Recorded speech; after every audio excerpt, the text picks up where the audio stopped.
Clutch Sports Talk. Let's go.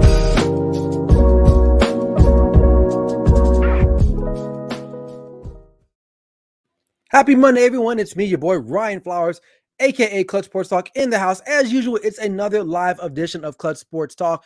Lots to unpack from NFL Wildcard Weekend. Yeah, I got lots to say about that, especially about the Dallas Cowboys and the disappointing loss. Also, the other games that took place, the stomping that took place in Buffalo. I got to talk about that a little bit, and the games from last night as well. So listen, also the Lakers saga continues. Magic Johnson taking shots at, I believe it's Rob Pelinka. So I have to address that. And also my clutch and not so much segment of the week. So listen, sit back and relax and enjoy the show. This is Clutch Sports Talk Live with me, Ryan Flowers. Let's go.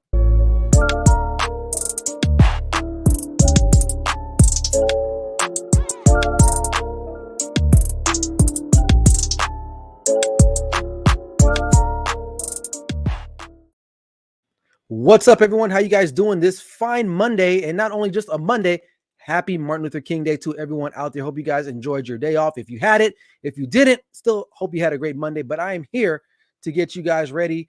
We got a big playoff game tonight. Actually, I think I can remember the first Monday night playoff game that I can ever remember between the Arizona Cardinals taking on the LA Rams at SoFi Stadium, I believe at 5:15 p.m. Pacific Standard Time. So I'm going to get you guys up to date with that going on. But listen, lots to talk about. Wildcard Weekend, Dallas Cowboys lose again in disappointing fashion.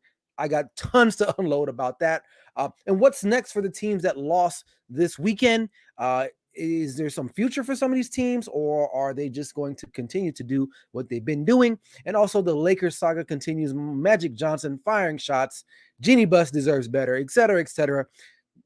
Man, we're in Hollywood and we're all about movies, but it's getting pretty cinematic there in LA, and also Clutch are not so much. So, hey, sit back and relax, man. You guys are going to enjoy this episode as usual. And if you haven't already, make sure you subscribe to my YouTube channel. It's real simple. Hit that subscribe button, hit the notifications link, and you will be up to date on everything Clutch Sports Talk related. Continue to grow that show, that YouTube presence, man. So I need your guys' help with that. Also, like, share, and comment. And if you're watching the show live tonight, don't be afraid to drop a comment, man. Hey, listen, you don't have to be a savant when it comes to sports, man. Just say what's up. Say if you like the content or not. I appreciate that either way. So, hey, again, happy Martin Luther King Day, man. Special day for a lot of us. But listen, let's just get straight into it. So this weekend was Wild Card Weekend in the National Football League. The playoffs have begun. Started Sunday afternoon-ish here on the West Coast here in Las Vegas. The Raiders took on the Cincinnati Bengals. The game, it got out of hand a little bit quickly for the Raiders, but I will say they showed some fight. They remained in that game for quite some time, and they maybe had a chance at the end to tie it. The Bengals' the first playoff win in like 30-something years. That's pretty remarkable. Joe Burrow led the way again over 300 yards passing, if I'm not mistaken. The biggest news from that game was the errant call or non-call of the whistle when Joe Burrow, it was a legal play in regards to he kept his feet in bounds, everything else was clean, but they had blown the play dead before he was able to deliver that ball. Joe Burger, whatever his name is, Joe Burger, whatever his name is, the head official for that game. They huddled up. They said, you know what? We're good. Touchdown. That's something that you can't even review. Yada, yada, yada. They came back and said it was a mistake. The play, the whistle was blown before Joe Burrow released the football. So what should have happened was they replayed the down, and maybe the Raiders forced them to a field goal, because I believe it was like a third down play anyway. So who knows what would have happened? Maybe the Raiders end up winning that game, because honestly, that was probably the difference in the game. But listen, you have 60 minutes. And I always say this, look, yeah, referees will make mistakes, and that happens a lot. But you have 60 minutes to determine the outcome of the game, whether it's in your favor or not. That solely relies on you. And if you're playing for a team, relies on your team. So, but the Raiders show a lot of fight. The game could have gotten out of hand even more so if they have given up a lot of touchdowns, because the Bengals were driving the football in the beginning of that game. I believe it was like 13-0. That game easily could have been like 21-28-0 in the beginning, but the Raiders held strong. So I'll give them their props on that. But they ended up, losing the game. So I'm going to talk about them later on in the show in regards to what should happen to them, what's going to happen. There was some breaking news not that long ago before I came live. Mike Mayock was relieved of his duties, so he can go back to watching, covering the NFL Combine and looking at bubble butts, because that's what he's famous for. So John Gruden's gone, Mike Mayock is gone. So what do they do now? There's a couple guys I think they can probably, at least one guy I know for sure they need to probably get in the building for an interview, but I'll talk about that later on in the show. You look in the evening game, the nightcap, the New England Patriots travel to Orchard Park. They get destroyed by the Buffalo Bills. That game was never close. Never close. The Bills put on a very, very impressive performance. Nonetheless, Josh Allen looked legit. He threw 5 touchdowns. He had more touchdowns than incompletions. I think he only 4 incomplete passes, which is pretty remarkable. They did whatever they wanted to do. And, for what it's worth, Mac Jones, it's not like he played terrible. He just is what he is. And there are a lot of quarterbacks like that in the National Football League, and you have to surround them with more talent. Obviously, the Patriots, which I'll get to that. Again, they're another team that lost this weekend, what I will talk about in the future. But it seems like, I don't know, man, they just weren't prepared, or the Bills really wanted to send a statement saying, you know what, we should have swept you guys. We should have beaten you 3 times. We dropped that first one at home in like a weird fashion. You guys ran the ball like 100 times. We weren't able to do anything with it. It was windy, yada, yada, yada. You go up to New England, you beat them there. You come back home for a playoff game, you destroy them. I think there's no doubt in my mind that the Buffalo Bills were the best team of the NFC, of the AFC East, and they proved so today. They'll have a big task. They got to go back to Kansas City, a team that they did beat early on this year in pretty astounding fashion. Now, but this is a different Chiefs team, and that's going to be an interesting matchup. That should be one of the better games this weekend coming up. But listen, the Patriots, where do they go from there? I'll talk about that later on the show, so stick around for that. But that game was just, wow, crazy. All right, so that was Saturday games. We rolled into Sunday morning, which was like 10 a.m. my time. The Eagles and the Tampa Bay Buccaneers, another game that really, I think we all knew what the outcome was going to be. If you're a Tampa Bay fan, you're like, you know what? You can't get too high because it was the Philadelphia Eagles, and no shot at them. But really, let's be real. They made the playoffs, and congratulations to them, because I didn't think they were going to make the playoffs, but they did. But what is that? I mean, what does it mean to beat the Philadelphia Eagles right now? Nothing. It means nothing. It's a hollow win. That's a game that they should have won. You have Tom Brady versus Jalen Hurts. The Bucs were our better team overall, and they showed that. And there's no question. There's no denying that. So honestly, they snuck in, but you're the 7th seed. You're playing Tampa Bay. You're playing Tom Brady, the defending Super Bowl champs. What else do you think could have happened? And that's exactly what happened. I mean, I thought maybe they would have kept it a little closer, but it was early that the Eagles weren't really up to par with the Tampa Bay Buccaneers. So we'll see what happens with them. But Buccaneers move on. Tom Brady's still in it. They're looking strong still, but we'll see. It starts to get harder now. You're not going to play another Philadelphia Eagles team as they progress in the playoffs. And then not finally, but we come to the Cowboys debacle, which I'll talk about that in the next segment. But, quick synopsis. Listen, from the jump, the Cowboys look flat as usual. The 49ers were on a mission. I mean, everyone picked them to win, even though the Cowboys were favored. Just, I think, only because they were at home. The defense kind of kept them in it a little bit early on. They gave up an early touchdown to begin the game, but held the Niners to some field goals. Offense, again, was just couldn't get it going. We couldn't run the football, couldn't really get the passing game going. Dak was not terrible, but he wasn't that guy we needed him to be. So Cowboys fall. They fall at home, which is they're the only home team to lose this weekend in Wildcard Weekend, which is not surprising because that game is a game. That's how you envision the Cowboys to lose games, just like that. And it's heartbreaking for a lot of Cowboys fans. For me, I kind of came to terms before the game even kicked off that, listen, there was probably a really good chance they were going to lose that game. And I got to keep it real. So they ended up losing it. I wasn't too devastated like some friends and fans that I know.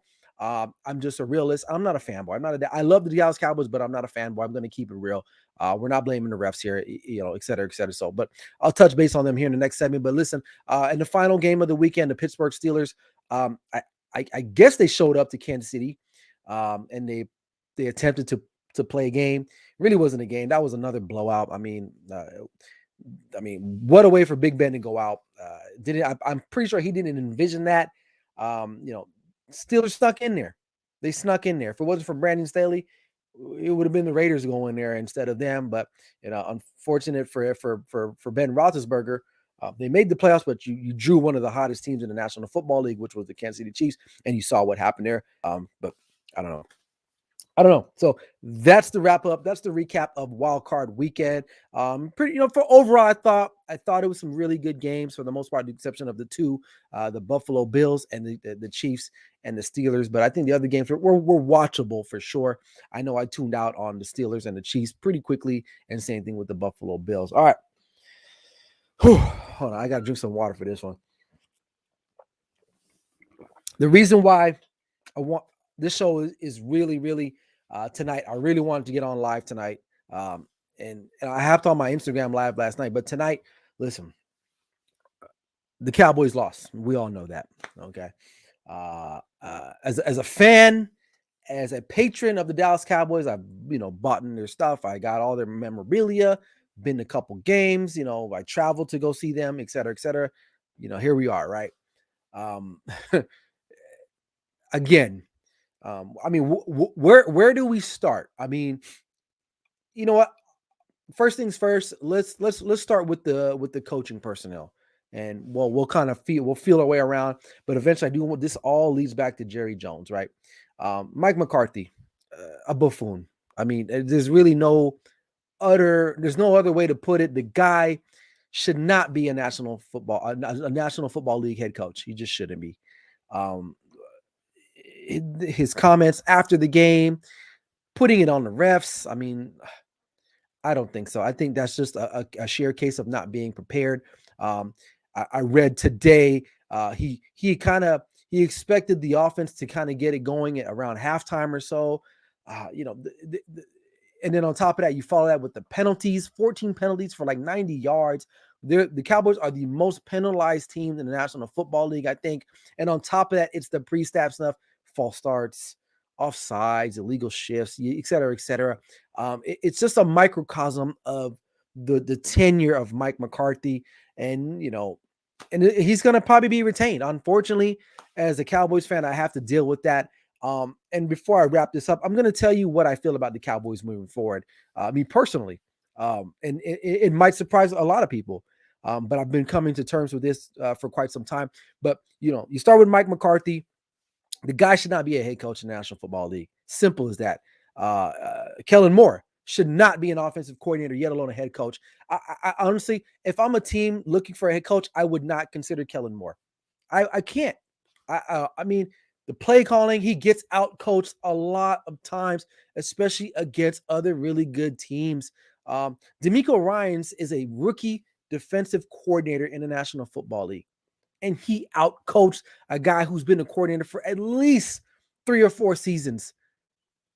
Nothing out of the offense was new, or he didn't mix it up. And one thing about the Cowboys offense is that we really have no identity. We know what the Niners want to do. We know what the Chiefs want to do. Okay. We know what the Packers want to do. But when you watch Dallas Cowboy football, we don't really know what they want to do because they don't even know what they want to do. Kellen Moore, he's quick to abandon the run. He gets cute in certain situations. He doesn't try to create plays for our playmakers. CeeDee Lamb, I believe, only had 1 or 2 catches the whole entire game, which is unacceptable. The guy caught over 1,000 yards receiving, and he gets 1 or 2 catches in a playoff game. Come on, man. And you can't abandon the run so quickly. Kellen Moore should not be up for any head coaching job. And honestly, he should be fired. As simple as that. He should be flat out fired. He needs to go back to maybe coaching quarterbacks and not calling plays in the National Football League because he gets out-coached by really good teams every single time. Every single time. And that's a fact. And let's be real. The Niners, it's not like the Niners were world beaters yesterday. I don't think they were. Jimmy Garoppolo he was all right. He threw for 174, pass rating of like 63, 64, something like that. He didn't beat us, The Cowboys, in essence, almost they pretty much beat themselves in a lot of aspects, especially the penalties, the untimely penalties. You get a first down. Oh, wow, it's a holding. So now it's 1st and 15, and they mark the ball back. Like, it's stupid things like that. Offsides, guys jumping off sides, false starts, holding. Let's talk about that. The guard play.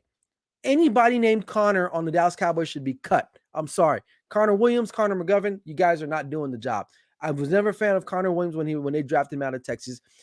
He was way too small to play guard in National Football League. He's not strong enough. He gets bullied by pretty much any defensive tackle in the National Football League.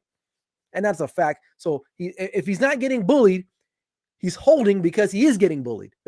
So, those are 3 things right there. Obviously, we have to talk about Dak Prescott, inconsistent play. Here's the thing with Dak Prescott. Everyone knows I'm a fan of his. I defended the money because, look, here's the thing about the money, right? We always talk about the money, and I get it.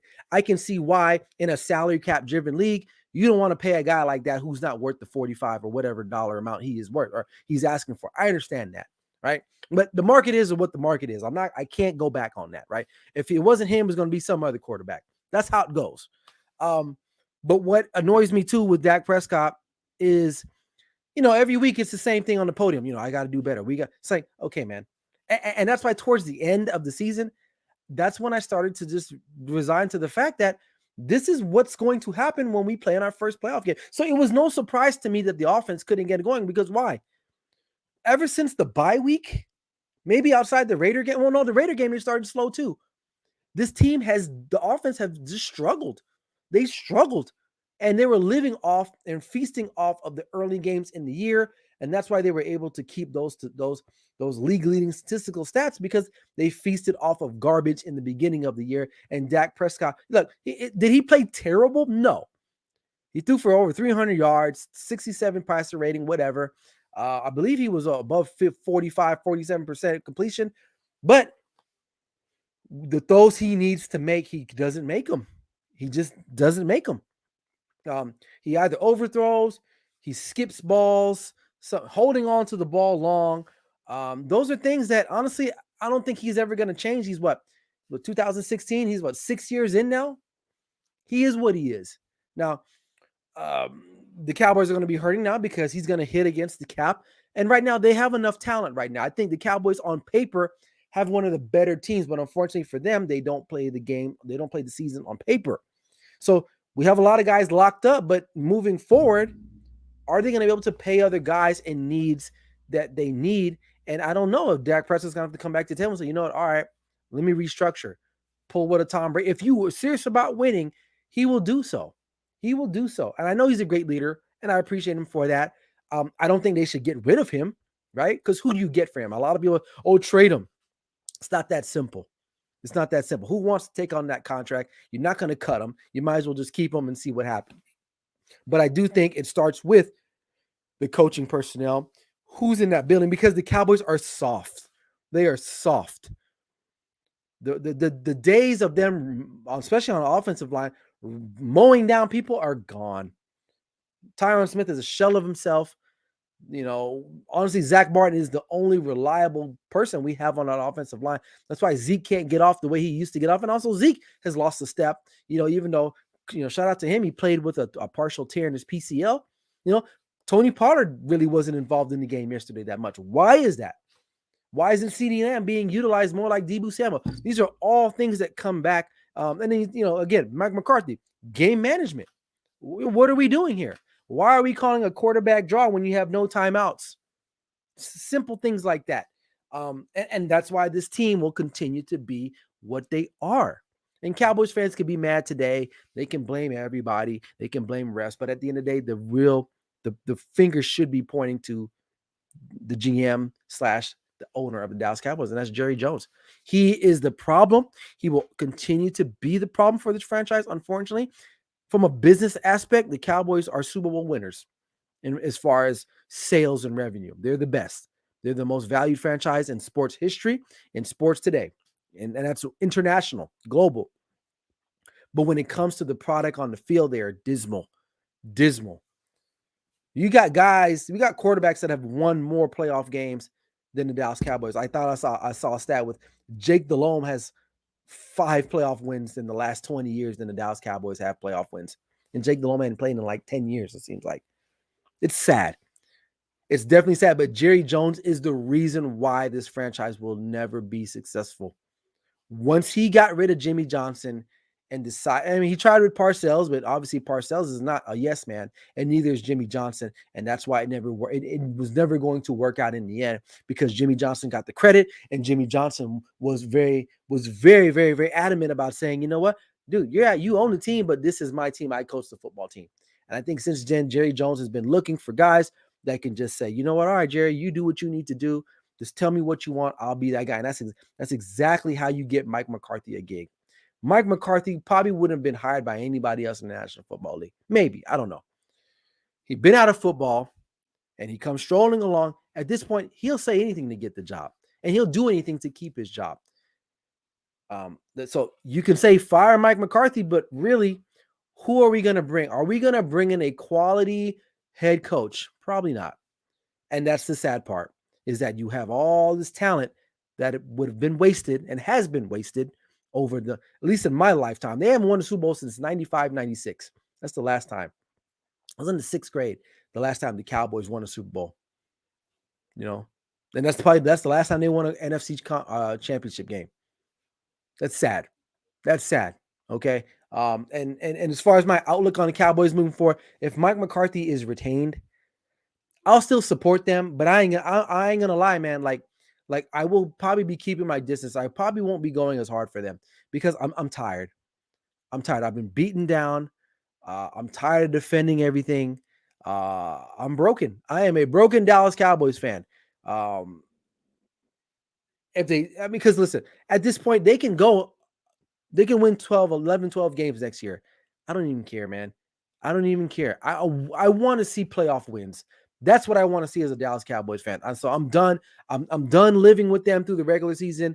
I'm just done buying anything like that. I mean, I'll support them. I still like Dak Prescott. I still think he can be a very successful quarterback in the National Football League, but you got to get the right people calling the plays. You got to have an environment established in that locker room, to have that culture.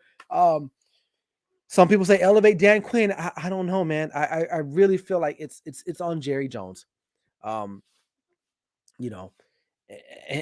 his ability to not let go. And with people like Jerry Jones, guys that are billionaires like that, yet alone millionaires, he's a billionaire. And in his mind, he can't be wrong because he's like, well, I've been successful. I'm a billionaire. And I'm so done. I'm tired. I am tired of the Dallas Cowboys right now. And before I move on, listen, you fans out there, and I'm looking into the camera for this one. You other fans from other teams that trolled Cowboys and blah, blah, blah, blah, blah. You guys, for the most part, that like when you do that, you empower the Dallas Cowboys in your mind because when you go to sleep, they are on your mind. When you wake up, the Dallas Cowboys are on your mind. When you eat your breakfast, the Cowboys are on your mind. When you lace up your shoes or your boots and put on your lipstick and makeup or whatever it is that you do, and you have time to troll the Dallas Cowboys like that, guess what? Who is your team and what they're doing? Because when I look at it, I don't go out my way to troll other teams when they lose because I don't really care. I stay in my lane. And I can easily fire off on any team in the National Football League with the exception of like the Chiefs and the Buccaneers who've recently won Super Bowls. So I care. But if you're a fan of the Chargers, the Raiders, the Lions, the Giants, the Redskins, the Washington football team, the Eagles, come on, let's be real. So you guys, your teams suck too, right? Okay, for the most part, they suck. All of them, mostly. And you still find time to go on your social media and get likes and follows from content created by the Dallas Cowboys. To me, that's comical to me because I don't care like that. It's not that deep for me. Like your team can suck and that's fine. Go on with yourself. But I don't have time to be going on posting that stuff because I don't care about your team like that. And I'm addressing it now because I think it's really funny. Your Stephen A's of the world, the Shannon Sharps of the world. Those guys are funny too because they only do it because they know for one reason, people are going to watch them. They are very polarizing. And I think people are trying to do that So I get it. It's a copycat type of situation. So it is what it is. I'm not a bitter or disgruntled Dallas Cowboys fan. I'm just keeping it real with you. So the next time you guys want to say something or post something, think about your team and what your team has done, because you can't throw stones in a glass house. That's all I'm saying. If you're any one of those franchises I listed, Broncos, Eagles, anybody, no one can say anything, really, okay? Because at the end of the day, Cowboys still have 5 Super Bowls. They're still a winning, well, I won't say they're a winning franchise, but they've won in the past. Obviously, it's been quite some time since they've won anything meaningful, so I will give you that credit. But we are still talked about by everybody. And whether it's good or bad, they're on your mind. So when you go to sleep tonight and you're thinking about that meme you want to post about the Dallas Cowboys, I think deep down secretly, you like the Dallas Cowboys because you love talking about them more so than the Dallas Cowboy fans do. So I'll leave it at that. All right. Anyway, all right. Moving right along. Listen, the teams that lost, let's kind of talk about a little bit what I think probably should be in the cards for them in the future. Let's start with the Las Vegas Raiders because I live out here. So let's talk about them. So Mike Mayock is gone. He's going to be watching bubble butts during the NFL Combine. We know what happened to them. Gruden, he was gone early on here. Henry Ruggs, a bunch of other guys that are just dumb in the Raiders organization. I think the one thing they need to just appreciate is Derek Carr. A lot of Raider fans would say, no, he's part of the problem. I don't think he is. I think he is the part of the reason why you guys have been able to be somewhat stable and you made a playoff appearance this year. If not for him, who knows what would have happened. So their defense still needs to get better. That pass rush is really good. Max Crosby came on strong. Career year for Max Crosby. So, shout out to him because, he's dealt with some demons in the past and he's been able to bounce back and really have a nice start to his career. Also, Darren Waller needs to get healthy next year. I think he missed a lot of games this year and some time due to injuries, but he's one of those guys that they're going to have to really rely on next year. Josh Jacobs, not bad. I mean, I'm saying their offensive line isn't too terrible either, but they do need to go out and invest in some type of wide receiver. They need somebody. They don't have a guy outside of Hunter Renfrow, but Hunter Renfrow was more of a slot receiver. They don't have that guy. They thought they did, and guys like Brian Edwards, Zay Jones, guys like that, but they really need that true number one. And then finally, who's going to be their coach? Is Bisaccia going to get the interim tag removed? I don't know. Some of the players feel like he should. I mean, will his record, the 75, will that be enough for for Mark Davis to say, I like this guy. Do I think it's a good fit? Who knows? Maybe so. I don't think so. I think there's other guys out there that may be more up for the job than Bisaccia. But kudos to him. The circumstances he took over, he had that team ready to go. But I don't think he's not a head coach. He's not the future of that organization. So, so that's what I think about the Las Vegas Raiders moving forward in their endeavors next season. All right, let's talk about the Pittsburgh Steelers. Listen, Big Ben's gone. The biggest question for them is who's going to play quarterback for them. Simple as that. Your defense should be good. Your running game should be good. They still probably need to address the offensive line a little bit more. But the biggest question is who will be your quarterback? Mason Rudolph and Dwayne Haskins are there now. None of those guys are the future. If Deshaun Watson's available, which he should be, you need to make any attempt. But you have to figure out what the legal situation is going to be with him. Because maybe the league will suspend him for a year. Are you willing to kind of pretty much wash away next season in hopes that you get him the following season, 2023, and try to make a run again? Who knows? Is it worth it enough? Is Mason Rudolph capable enough to play the whole season? Do you give Dwayne Haskins a shot? His knucklehead self. So I don't know. We know Mike Tomlin's a hell of a coach. He has not had a losing season since being in Pittsburgh. So, I think they're not that far off, but they are and they aren't. Because one thing we know in the National Football League, you need a quarterback. So it's not like they're replacing a left tackle. Left tackles can pretty much fall out of the sky, to my concern. But do they have a quarterback in mind? I don't know. We'll have to wait and see. New England Patriots almost in the same boat too. Quarterback play, maybe, they might be all right. I think Mac Jones is what Mac Jones is. I don't think he'll be any better than what he's shown this season. He's going to have to prove to a lot of people that it wasn't a fluke. He, out of all the rookies that were drafted this season, he had the best situation going into his career. They wanted him, they picked him, but they're going to have to get more explosive on offense. Their defense cannot pitch shutouts. Their defense cannot hold people to under 15 points, 20 points every game. You have to put up points in the National Football League. And I don't think Mac Jones is capable of doing so, even if he does have the talent around him. I just don't know. So we'll have to wait and see what happens with him. Obviously, unless Belichick decides to retire, you're good at coach. You're good at offensive play calling. I think Josh McDaniels is a really good play caller. Now, does he decide to take on a head coaching job? Who knows? We'll have to wait and see. But I think for them, the main concern is more explosiveness, more dynamic players on offense, because they spend a lot of money in free agency. Now, they made the playoffs, so it's an improvement from last season. But the way you went out, it was evident that they did not have the guns to go toe-to-toe with the Buffalo Bills. And the defense did not play good as well either, which is surprising because that's a top defense. That's a top defense. But, moving forward, they can compete with the Buffalo Bills. I think the Buffalo Bills aren't going to just be like, they're not going to just run the AFC East like how the Patriots did for 20-something years. That's not going to happen. But Bill Belichick will reload. They'll figure out some things. Maybe they try to get someone to come there. Maybe they draft, but they've never been able to draft any really talented offensive guys since I've been following football. So we'll have to wait and see with them. Philadelphia Eagles quarterback, man. What do you guys do? What do you guys do? Is Jalen Suggs your guy? I don't know. I think like most teams that I've listed here before, they all need quarterback play. And right now, the market out there is really not that impressive, even in the draft. So you hold on to Jalen Suggs. Maybe you look at Gardner Minshew a little bit more next season. You give him some more time, maybe. I think there's definitely going to be a quarterback competition. I don't think Nick Sirianni is sold on Jalen Suggs all the way, or just Jalen Hurts. Why I keep saying Jalen Suggs? Jalen Hurts all the way. So I don't think he's sold on him.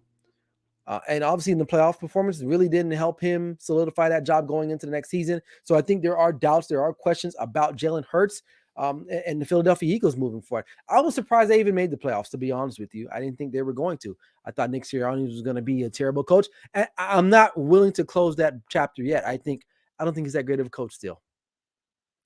So we'll see what happens with him. And finally, Dallas Cowboys, I kind of addressed that a little bit. Nothing's going to change. So I'm not going to even spend too much more time talking about it because nothing is going to change with them. They're going to pretty much bring back everybody. Now, I will say there are some key free agent signings like a J-Ron Curse. They need to bring him back. They need to find a way to bring him back. LVE is a free agent. Here's my thoughts on LVE.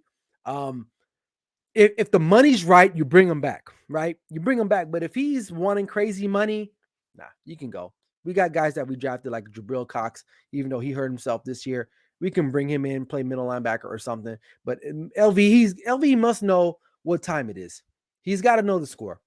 Look, he played a full season, injury-free for the most part. I wouldn't say he had a great year, but he was like, okay. He's all right. With Micah Parsons' emergence, they definitely have some room there now. But like I said, if the money isn't right, let him walk, and we'll bring one of those guys in that we drafted. And then, quarterback play, we're fine. I think overall we're fine. I think it just comes down to coaching, and the Dallas Cowboys get out coached quite a bit. That's been the trend the last 15 years. They've been out coached clearly in big games all the time. So that's that. So that's what these teams can look forward to. It is what it is. I mean, they should be happy they made the playoffs, but none of these teams were really Super Bowl contenders. I thought the Patriots were at one point, but then once they lost to the Bills at home, I noticed some things about Mac Jones. I say, nah, they can't do it. And even with the Cowboys, early on, I thought the Cowboys had a chance, but really, at the end of the day, it was all smoke and mirrors. That Washington football game was definitely smoke and mirrors because that team that they played that night is nowhere on the same level as the San Francisco 49ers. And we saw how bad they struggled early on to get going. And a lot of that has to do with coaching, always being flat out the gate. Because you always see, and this has been the trend with the Cowboys, they start flat and then they make this ferocious comeback and they fall short. And that's what being a Cowboys fan is. It feels like they build you up to let you down. And so unless major changes occur, this team is going to come back pretty much the same, and it's going to be the same result. So, all right. Moving right along, man. Let's switch gears. A little NBA, of course.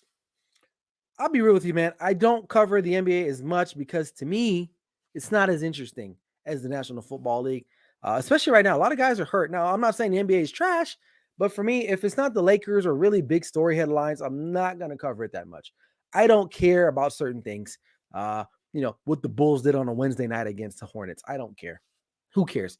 Playoff time, draft, okay, whatever. We can talk about that. Free agency, trades, I'm about that. But I do have to bring this up. Magic Johnson, again, on Twitter fingers, basically, I don't have the tweet up, but basically saying, you know what? The Lakers lost to the Nuggets a couple of nights ago, and they got destroyed. LeBron had since then come out and said, Laker fans, we deserve more. They'll be better. He apologized, yada, yada, yada. And they do. And we do. Then Magic comes out. He's like, look, it's one thing to lose, but to get out effort, to get outworked, no effort, that's terrible. And basically said the owner, Jeannie Buss, deserves better. So when I think about that, who is he talking about? Why would you say the owner deserves better when the owner is the guy that put the GM, Rob Pelinka, in charge? Now, I think the Lakers season is a mess. They're lucky to be a play-in team. And if they do, they'll lose. And we won't, it is what it is. And I think the problem with LA is it's the ownership. Jeannie Buss kind of just doesn't really know what she's doing. Rob Pelinka, rookie GM, he got the ring, but he only got it because of LeBron James. And LeBron James is part of the problem too, whether you LeBron James fans believe so. He is. I'm not saying he's all to blame, but LeBron comes with a certain baggage that you have to accept when you're the GM because you know when he's coming, you're going to win. And you're going to win meaningful games, and you'll probably win a championship. And that's exactly what happened. The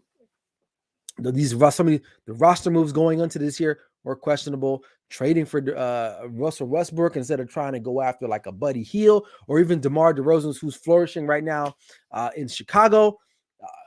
Things like that, and then so it just continues to go on and on and on. We got it's ridiculous. It's ridiculous. And as a Laker fan growing up in LA, man, this is not quality basketball. This isn't we're not just some random team. We're the LA Lakers. We're international. We're global. And to be so pitiful right now is pretty alarming. I mean, I'm not gonna front, man. It's pretty alarming. So look, I don't know what much more I can say about that. I mean, Magic Johnson, he's trying to stir it up. Obviously, the way he left LA, it wasn't the most flattering circumstances.